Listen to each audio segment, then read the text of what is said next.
Assalamualaikum warahmatullahi wabarakatuh. Halo teman-teman sekalian. Di sini saya dan rekan-rekan saya akan membahas terkait tema penerapan restoratif justice dalam penyelesaian perkara anak pada sistem peradilan pidana di Indonesia. Jadi di dalam video ini saya dan rekan-rekan saya, yaitu ada Pangestu Faril Ardiansa NIM 279, yang kedua ada Muhammad Irfan Adinata NIM 280, dan saya sendiri Muhammad Syauqi Albani dengan NIM akhir 320. Jadi di materi ini kita akan menjelaskan terkait penerapan restoratif justice dengan bagaimana pelaksanaannya di kepolisian dan kejaksaan, lalu ada di pengadilan, sampai pada hambatan dan rekomendasinya.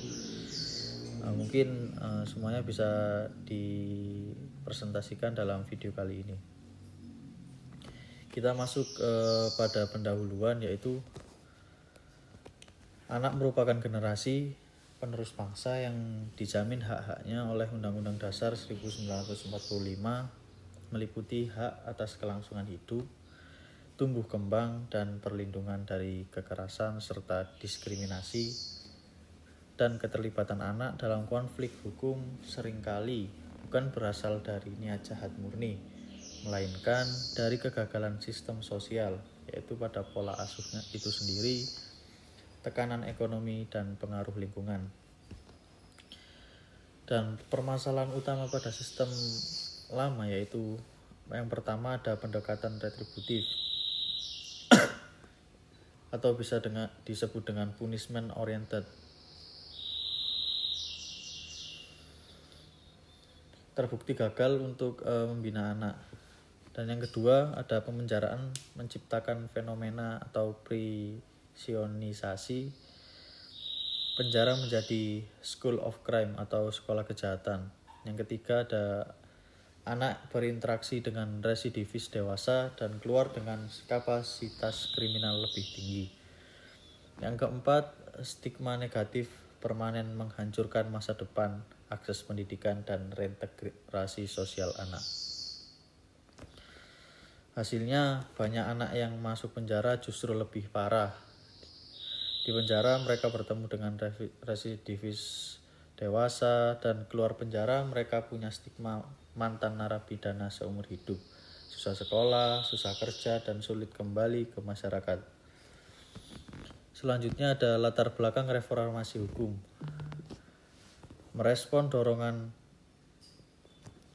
dorongan internasional melalui Konvensi Hak-Hak Anak atau CRC dan The Beijing Rules, Indonesia melakukan reformasi sistemik dalam hukum pidana anak. Puncaknya adalah pencabutan Undang-Undang Nomor 3 Tahun 1997 tentang Pengadilan Anak dan penggantinya, yaitu ada Undang-Undang Nomor 11 Tahun 2012 tentang Sistem Peradilan Pidana Anak atau Undang-Undang SPPA. Undang SPPA secara filosofis, sosiologis, dan yuridis mengubah arah pemidanaan anak dari punishment menuju keadilan restoratif justice.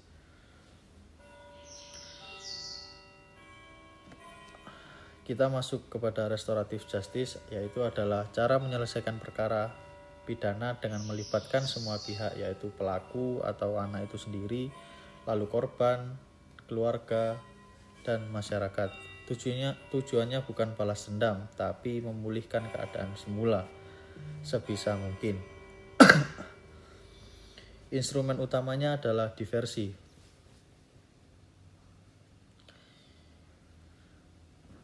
Lalu kita selanjutnya masuk ke apa itu restoratif justice dan diversi. Restoratif justice adalah paradigma penyelesaian perkara pidana yang melibatkan pelaku, korban, keluarga, kedua pihak, dan elemen masyarakat untuk mencari penyelesaian yang berkeadilan dan penekanan pada pemulihan, bukan sekedar pembalasan.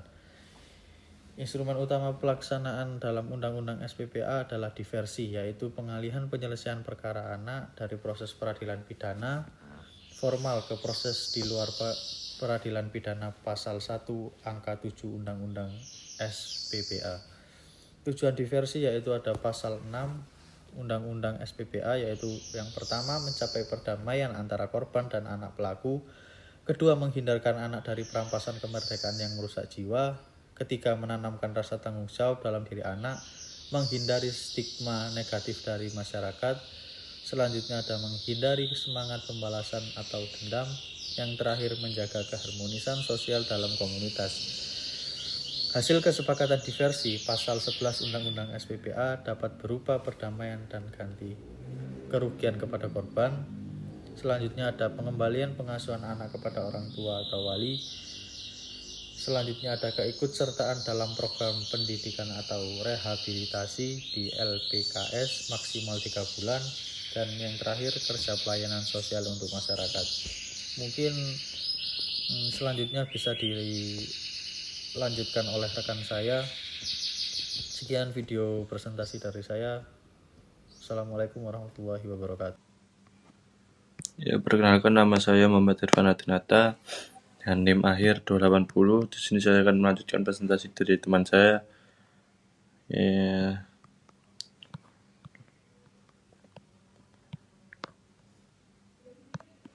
Jadi di sini saya akan menjelaskan implementasi di tingkat kejaksaan. Jadi di kejaksaan memegang kuasa sentral sebagai dominus litis atau pengendali perkara. Undang-Undang SPPA mewajibkan penuntut umum untuk yang pertama yaitu mulai mengupayakan diversi paling lama 7 hari setelah berkas diterima. Lalu yang kedua yaitu menyelesaikan seluruh mediasi dalam maksimal 30 hari kalender. Landasan institusional kejaksaan adalah Pedoman Nomor 1 Tahun 2021 tentang akses keadilan bagi perempuan dan anak, yang menyatukan aturan dari 11 undang-undang berbeda dalam satu standar operasional terpadu. Jadi di sini ada tabel, yaitu ada indikator dan jumlahnya. Jadi yang pertama, total permohonan restoratif justice, yaitu terdapat 4.183 perkara. Lalu yang kedua, permohonan yang berhasil disetujui ada 4.006 perkara. Lalu yang ketiga, permohonan yang ditolak ada 177 perkara. Jadi rasio keberhasilan perkara ini di 95,7%. Ini membuktikan bahwa ketika aparat memiliki paradigma restoratif yang solid, beban overload pengadilan dan kelebihan kapasitas penjara dapat ditekan secara sistematis. Selanjutnya, implementasi di tingkat pengadilan. Apabila diversi gagal di tahap sebelumnya, perkara masuk ke pengadilan, namun pengadilan tetap wajib memperjuangkan restoratif justice. Landasan hukumnya adalah Perma Nomor 4 Tahun 2014 tentang pedoman pelaksanaan diversi dalam sistem peradilan pidana anak. Terobosan penting Perma Nomor 4 Tahun 2014. Jadi yaitu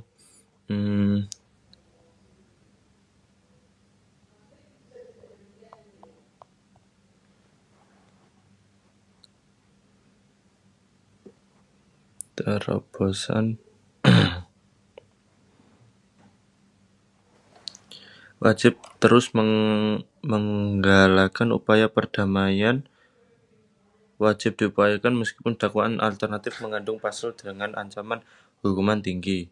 Yang pertama, mengoreksi keengganan aparat dalam perkara narkotika yang dianggap extraordinary crime.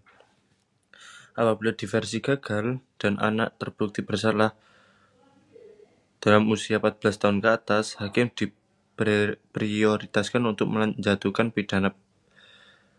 yang pertama pidana peringatan, yang kedua pidana bersyarat atau pelatihan di lembaga layanan masyarakat, lalu yang ketiga pidana penjara di LPKA maksimal setengah dari ancaman maksimal pelaku dewasa.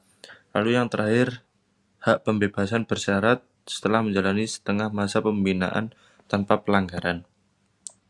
Lalu selanjutnya, hambatan normatif. diskriminasi syarat 7 tahun. Hambatan pertama yang paling mendasar bersumber dari pasal 7 ayat 2 Undang-Undang SPA yang membatasi diversi hanya untuk tindak pidana dengan ancaman di bawah 7 tahun. Ini menciptakan blind spot of justice yang nyata. Contoh kasus konkret yaitu pencurian dengan pemberatan dalam pasal 363 KUHP. Pasal 363 KUHP mengancam hukuman tepat 7 tahun, bahkan hingga 9 tahun jika ada unsur pemberatan. Lalu yang kedua, anak miskin yang mencuri karena impitan ekonomi secara otomatis ditolak upaya diversinya. Yang ketiga, tidak ada ruang untuk menilai fakta material, motif, atau kerugian yang kecil. Yang keempat, hukum menjadi kalkulasi matematis pasal, bukan penilaian keadilan substantif. Dampak dari diskriminasi ini yaitu yang pertama, bertentangan dengan asas non-diskriminasi hukum bagi anak. Yang kedua, menggagalkan prinsip the best interest of child. Yang ketiga, anak dipaksa masuk ke litigasi formal yang traumatik meski kasus sebenarnya ringan. Sekian dari penjelasan saya. Mungkin bisa dilanjut dengan teman saya. Assalamualaikum warahmatullahi wabarakatuh. Perkenalkan, nama saya Pangestu Farid Ardiansah dengan NIM akhir 279. Di sini saya akan melanjutkan presentasi dari teman saya yang mengenai hambatan normatif hambatan normatif syarat persetujuan korban dan ketiadaan diskresi hakim. Pada kesempatan ini saya menjelaskan sebagaimana diatur dalam pasal 8 dan pasal 9 Undang-Undang Sistem Peradilan Pidana Anak atau UU SPPA. Keberhasilan diversi sangat bergantung pada adanya kesepakatan antara pelaku, korban, dan pihak-pihak terkait. Artinya, tanpa adanya persetujuan korban, proses diversi tidak dapat dilaksanakan secara sah menurut hukum. Ketentuan ini pada dasarnya bertujuan untuk melindungi hak korban dan memastikan bahwa penyelesaian perkara dilakukan secara adil. Namun, dalam praktiknya muncul beberapa permasalahan yang justru menjadi hambatan bagi terwujudnya keadilan restoratif. Permasalahan pertama adalah adanya kecenderungan sebagian korban atau keluarga korban menjadikan persetujuan sebagai alat tawar-menawar. Dalam beberapa kasus, korban meminta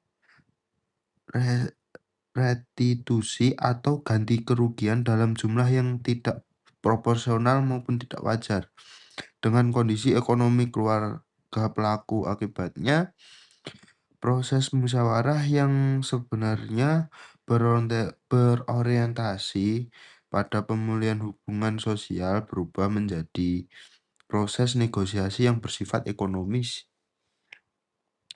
Permasalahan kedua yaitu ketika tuntutan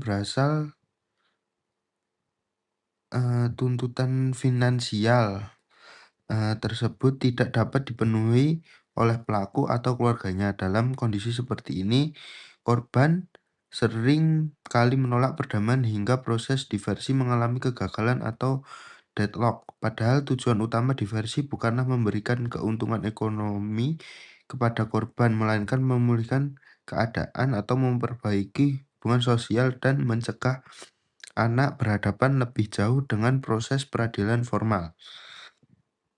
Permasalahan ketiga yaitu ada kemungkinan penolakan korban yang didorong oleh perasaan dendam atau keinginan untuk menghukum pelaku. Ketika keputusan korban lebih didasar pada emosi daripada pertimbangan kepentingan untuk terbaik bagi anak, maka kesempatan untuk mencapai penyelesaian yang restoratif menjadi semakin kecil. Selanjutnya, Pada dalam beberapa perkara, kegagalan musyawarah bukan disebabkan oleh tidak layaknya diversi dilakukan, melainkan karena ada sikap tidak kooperatif dari salah satu pihak. Nah, akibat dari keterbatasan tersebut cukup serius. Yang pertama, penyelesaian perkara anak dapat dijadikan alat untuk memperberat sanksi terhadap anak pelaku. Kedua, masa depan anak menjadi sangat bergantung pada sikap korban dan bukan pada penilaian objektif terhadap kebutuhan rehabilitasi anak. Oleh karena itu, dapat disimpulkan bahwa hambatan normatif ini menunjukkan adanya ketergantungan yang sangat besar terhadap persetujuan korban. Sementara hakim tidak memberikan ruang yang memadai untuk melakukan penilaian independen demi melindungi kepentingan terbaik untuk anak. Nah, selanjutnya ada rekomendasi dan kesimpulan. Selanjutnya, saya akan menjelaskan kesimpulan dan rekomendasi dari pembahasan yang telah dibicarakan. Secara umum, perkembangan sistem peradilan pidana di Indonesia menunjukkan adanya pergeseran paradigma dari pendekatan yang bersifat retributif menuju pendekatan restoratif. Pergeseran ini memperoleh landasan hukum yang kuat melalui UU SPPA serta berbagai peraturan pelaksanaannya, termasuk peraturan Mahkamah Agung dan peraturan pada tingkat penegakan hukum lainnya. Keberhasilan penerapan diversi ini di berbagai daerah juga menunjukkan bahwa pendekatan restoratif mampu menjadi alternatif penyelesaian perkara yang lebih manusiawi. Selanjutnya, melalui diversi ini, anak dapat terhindar dari dampak negatif dalam proses peradilan formal, seperti stigma sosial dan tekanan psikologis. Nah, dalam permasalahan tersebut terdapat beberapa rekomendasi yang dapat dipertimbangkan. Pertama, perlu diterapkan model diversi berjenjang atau graded diversion model. Model ini memberikan fleksibilitas dan penerapan diversi berdasarkan tingkat keseriusan tindak pidana, kondisi anak, dampak terhadap korban, serta konteks faktual setiap perkara. Yang kedua, perlu diberikan kewenangan diskresi kepada hakim untuk menilai secara objektif apakah suatu perkara masih layak diselesaikan melalui diversi meskipun musyawarah mengalami kegagalan. Yang ketiga, seluruh pembaruan kebijakan tersebut harus tetap berdasarkan pada prinsip the best interest of the child atau kepentingan terbaik bagi anak. Nah, sebagai penutup, dapat disimpulkan bahwa diversi merupakan instrumen paling penting untuk mewujudkan keadilan restoratif bagi anak yang berhadapan dengan hukum. Akan tetapi, agar tujuan tersebut dapat mencapai secara optimal, diperlukan penyempurnaan regulasi yang memberikan keseimbangan antara perlindungan korban, kepentingan masyarakat, dan masa depan anak sebagai generasi penerus bangsa. Demikian yang dapat saya sampaikan. Terima kasih atas perhatiannya. Saya tutup. Wassalamualaikum warahmatullahi wabarakatuh.